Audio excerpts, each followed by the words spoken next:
اعتکاف کے لیے ابھی بھی عرض کیا گیا تھا کہ روزہ شرط ہے، لہذا جن خواتین کے بیماری کے دن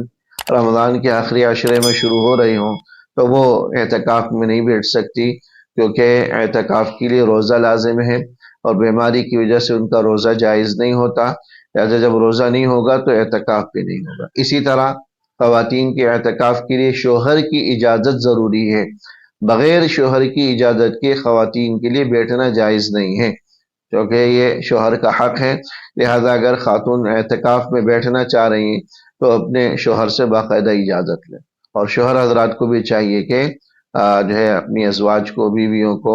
اعتکاف کی اجازت دے دیا کریں بقدر ضرورت، اگر سخت مجبوری نہ ہو۔ اگر مجبوری ہے، کوئی اور وجہ ہے تو بات الگ ہے، لیکن اگر کوئی مجبوری نہیں ہے تو ان کو اعتکاف کی اجازت دے دینی چاہیے۔